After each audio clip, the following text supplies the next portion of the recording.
timing and direction, modes, elements, all different names for the same thing. So why do we have them, and are some of those terms better to use than others? That's the question for today's video. Drex here from DrexFactor.com, bringing you poi spinning and flow arts to benefit your body and brain. And today we are going to talk terminology, which I know is a lot of people's least favorite part of the flow arts, but stick with me here, there's a method to my madness. Before we dive in, I just want to give a quick shout out to the friends of the channel. Big thanks to Dark Monk, Flow Toys, Pyroterra Light Toys, LMF Props, Spinballs, and Ultra Poi for helping to make the videos on this channel possible. You can learn more about all these amazing companies and the work that they're doing to support flow artists like yourself by checking out the links that I've got down in the description of this video. So, I just recently wrapped up a 3-month project where I was posting a new poi tutorial pretty much every single weekday for 12 solid weeks. And you know what is the biggest thing that I learned in that time?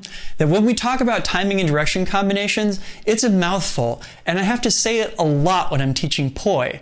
So is there a better option for this? Now bear in mind, I'm not throwing out the idea of timing and direction because I think that it's really important.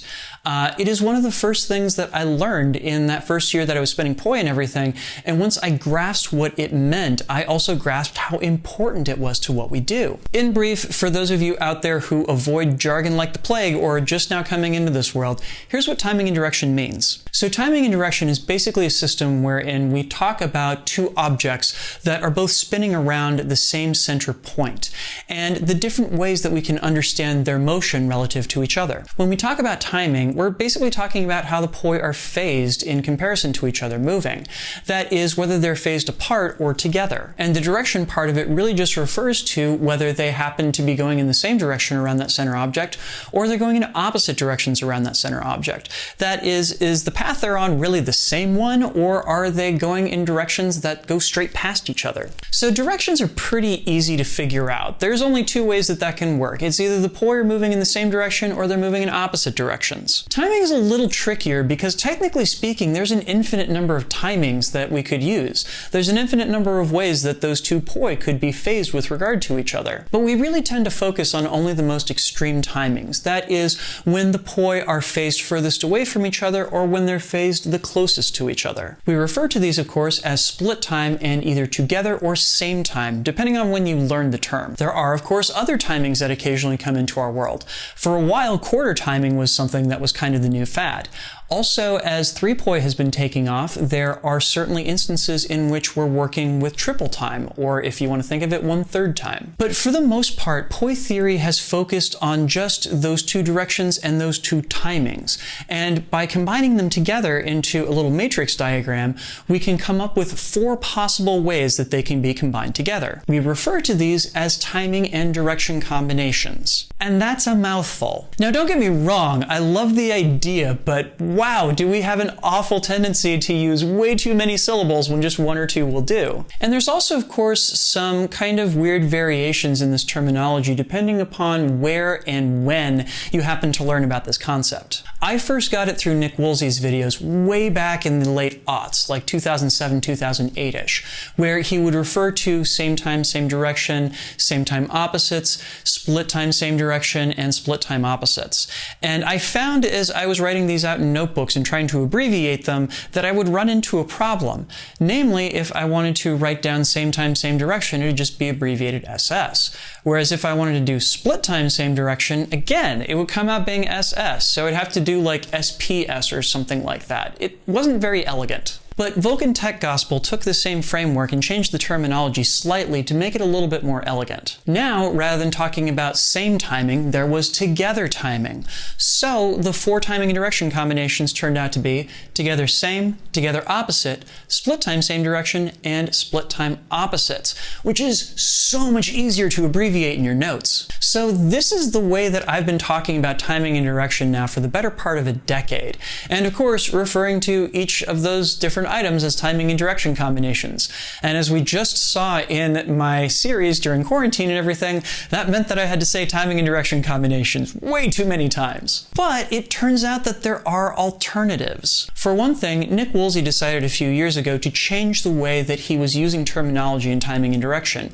He now refers to them as modes. So then the 4 modes, at least the way that he's framing them right now, turn out to be same time, opposites, split time, and split opposites, which I don't know that that actually simplified the terminology for each of the 4 that much, but I guess it's just a more abbreviated way of referring to each of them. It doesn't actually make my notes any easier because rather than having a 2-letter abbreviation for each of them, they wind up being a completely different thing. But at the very least, the idea and the ability to say modes is a lot less of a mouthful than timing and direction combination, right? I also really appreciate the parallels there with music because, you know, when you're going to change keys and everything, you're looking to change your modes. And as somebody who knew music theory before they got into poi, there's definitely a lot of correlations there. And I definitely think of the different timing and direction combinations occasionally as being like key changes. So it's less of a mouthful to talk about, but I also don't think it's that much more elegant in terms of an idea or a teaching concept. So that brings us to elements. Now, elements are an idea that, near as I can tell, Ronan McLoughlin came up with to describe this same conceptual framework. So rather than talking about either timing or direction, this system kind of throws both of those pieces out the window and instead tries to correlate each of these different timing and direction combinations to one of the 4 Platonic elements. So in this system, together time same direction would be referred to as earth because it's the most stable and both the easiest to learn as well as the easiest to maintain of the different timing and direction combinations. Together opposites is referred to as air because the butterfly motions look like either a bird or butterfly flapping its wings. Split time, same direction is referred to as water because, well, quite frankly, the motions that you do in split time, same direction with your arms look like you're swimming. And finally, split time opposites is referred to as fire because it is the most complex and least intuitive of the timing and direction combinations. As somebody who's a huge fan of Avatar: The Last Airbender, on the surface of it, I love this idea. But the details of it are a little bit shaky. You know, one of the things that I think is necessary if we're going to use a different terminology than timing and direction is that it has to be more intuitive. It has to be easier to teach. And I feel like we actually need an extra step in order to understand which of the elements we're correlating to each of these timing and direction combinations. Like, don't get me wrong, earth totally makes sense to me and I can get my mind around air. Water's a little bit more complicated for me. I don't know why, but split time, same direction to me feels a little bit more fire-like. But split time opposites literally just doesn't feel like anything. And quite frankly, it's one of those things that kind of smacks of, well, there's one left over, so we're just going to assign whichever element we haven't gotten to that. Which, you know, okay, there are worse things, but, you know, if we're going to upend this system of frameworks and terminology and everything, I'd really like it to be something that is easy to teach and that doesn't require students to make an extra couple steps in order to get on board with. Now, there's also this kind of 4th possibility that's really tantalizing that doesn't really have terminology associated with it, but that I've always really loved as a way of looking at this system. You see, way back in the day, this would have been when I was first learning how to spin poi, there is a poi spinner by the name of Surreal, who later became much more famous for his work with contact poi.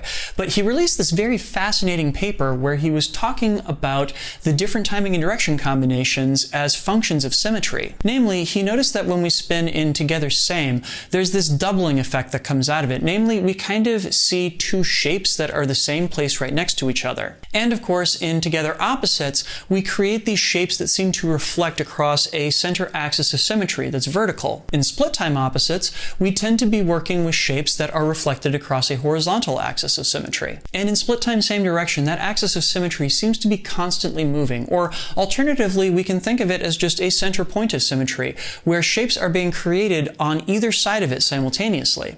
Now, I really, really love that he discovered this property of timing and direction. I think it's really cool, but he never suggested any kind of nomenclature to go with it. I like the reflective properties of these, but at the same time, we're not really given any kind of guidance as to how that might inform whatever terminology we happen to use with them. And because of that, there's kind of a dead end there, you know? So, with all of that said, where am I at with this? Well, I kind of want to create a hybrid system. Now, hear me out on this. Timing and direction is actually a remarkably comprehensive system. It describes this framework in a relatively easy to explain format, and it opens up possibilities for things that we can choose to explore down the road that don't fit into the immediate timing and direction combinations that we're used to. The terminology and abbreviations make sense. They don't require a lot of extra steps in order to figure out, and they're really easy to write down in your notes in a way that helps you get to the ideas rather than having to think around them. The one big challenge there, of course, is just saying that god-awful phrase, timing and direction combinations. So let's just throw that out. You know, I love the way that Nick Woolsey's modes are a very easy way of understanding going back and forth between all of these different places on the poi circle of fifths. So rather than saying timing and direction combinations, let's just use Nick's terminology and call them modes. I don't think we need to take the full terminology here for no other reason than I think he reached a point where there was enough information being discarded that it's no longer as comprehensive a system as it could be. But using the term modes is wonderfully intuitive and a great way to take a big idea and make it very succinct. So, my humble proposal, we still call it timing and direction.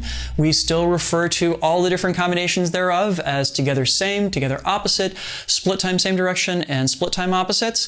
But we refer to each of these as separate modes of timing and direction. That way we can just say, hey, I'm switching to a different mode here, or you need to know this particular mode. And it's going to solve all of these problems that I encountered in the past few months. But what do you think? Am I throwing the baby out with the bathwater here? Is there something that I've overlooked that we should go back and tackle a little bit more?